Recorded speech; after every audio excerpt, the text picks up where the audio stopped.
Hi there, welcome to the latest episode of my 10-minute moan. And the topic of this 10-minute moan is yet another person who failed being promoted within the British establishment. Now, this story is about a guy who lost, but thankfully refound, top secret documents. They were found at a bus stop, which he apparently left or dropped somewhere and later found at a bus stop all soggy. But these documents, they were that serious.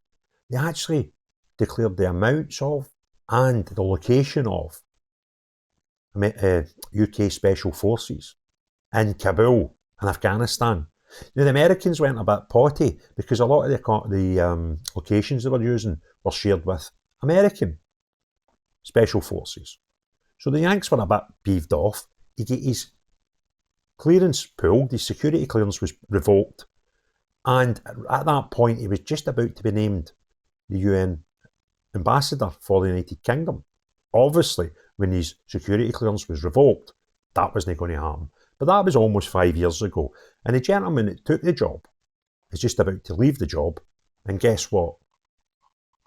The document loser is getting the job. So his name's Angus Lapsley. And the Times wrote, official who left secret files at a bus stop set for British Nato role. Angus Lapsley, who lost papers about the locations of British Special Forces in Kabul, is expected to be named as the UK's new ambassador. The story then goes on, a diplomat who lost classified documents detailing the locations of British forces in Kabul has been lined up to be the UK's ambassador to NATO, according to two sources familiar with the process. Angus Lapsley caused a transatlantic row in June 2021 after he took home a bundle of papers which then were understood to have fallen out his bag before being found at a bus stop in Kent.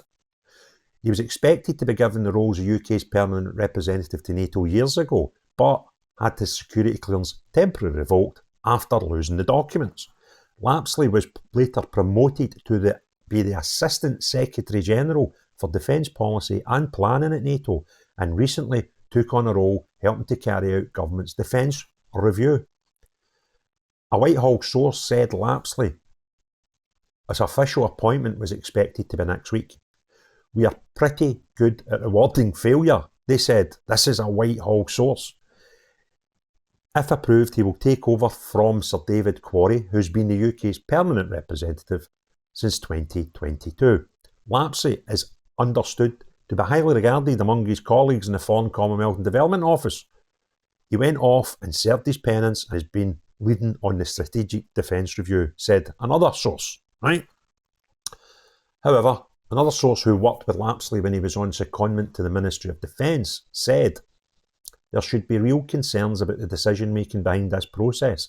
It cannot be overstated how significant this security breach was and the impact it had at the time. A senior defence source who worked with him in the past said it is deeply worrying that the FCDO and MOD don't take security seriously. The Times revealed previously how the secret locations of British Special Forces soldiers were among the classified documents left at the bus stop. They included at least one marked secret UK eyes only and were said to contain the exact number of soldiers in locations dotted around Kabul. They were also said to have included notes about the potential Russian reaction to HMS Defender passing through Ukrainian waters. Most of the papers were marked official sensitive, a relatively low level of classification. Such documents are not allowed to be taken from government buildings unless they are properly logged out and securely stored. A Whitehall source said the Americans were furious because of concerns the breach would endanger the lives of elite US soldiers who were in many of the same locations as the British. Lapsley has moved back to the Foreign Office quietly, having been seconded to the MOD. His security clearance was suspended as an investigation into the loss of papers was carried out, and he was removed from sensitive work. It was unclear why he was not charged with breaching the Official Secrets Act.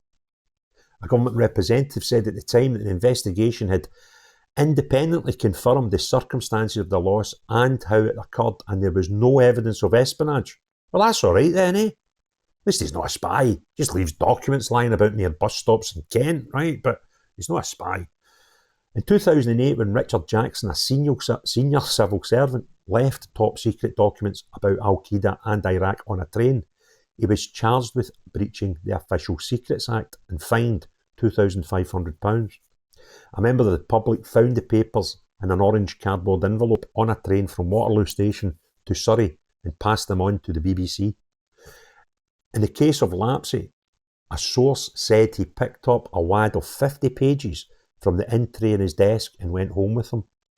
The next morning he was rushing to work when, it is understood, the documents fell out his bag. They were later found in a soggy heap behind the bus stop and, after drying out, were handed to the BBC. A source said Lapsley originally claimed that none of the papers were secret. After a conversation with the BBC about the documents, it emerged that some were sensitive. The Foreign Office was asked to comment, full stop. So the Foreign Office obviously went, no, you're all right, we'll leave that story, we're not going to have any input in that. So isn't it bonkers that, if you'd done something like that in the private sector, your arse would not have touched the ground. You would have been horsed right out your job. These documents are very important. These documents are very secretive. You don't take them out of the building. Unless it's already arranged and they're in secure boxes, etc. for you to transport them. Which obviously is not the case. I mean, if sort of fell out a satchel or something, I mean, couldn't have been in a briefcase. Or would he have them in his hand and nothing at all? And just left them somewhere by mistake. Like the guy in the train, no doubt. But it's just bonkers. Like, again, it's just another example of our hierarchy, our civil service, and our establishment. As long as you're one of theirs, you can do no wrong. And this guy seems to have been rewarded handsomely for his role. Now, if you just bear with me, I'm going to write wages, NATO, ambassador. And let's see if it can bring anything up. £125 per year. Right? The average salary for a NATO ambassador and permanent representative in the United Kingdom is around 125 grand. Right? A monthly allowance for staff members with families at their duty station. So they get all these allowances for children depending on the children's age. Supplement for disabled or dependent parent. Don't know if he's got any of that need. But, a tidy sum and a very, very important role. But we've gave it to a guy that's left top secret documents, which would have cost a fortune to rectify, because there's not a chance in hell the Americans or the British Armed Special Forces could have remained in those positions any longer. As soon as it was clear what was in that information, they're out. And imagine how, I don't know how the number, but imagine trying to find these alternative secure position after that. It wouldn't have been the easiest thing in the world. There would have been costs involved. And, if it wasn't declared what was in them, these people could have lost their lives. And this guy now has got 125 grand a year job, 10 grand a month plus. And he can't keep documents safe that he shouldn't have had out in the first place. Absolute bonkers. If you enjoyed the video, please give it a thumbs up. If you've not already done so, please hit the subscribe and the notification bell. Put your comments below, please. I always enjoy them. However, the most important thing of all, as long as you're not the type of crackpot that does an absolute stupid thing like that, keeps your job and gets promoted. Not you, but everyone else, have a great day. Cheerio, bye now.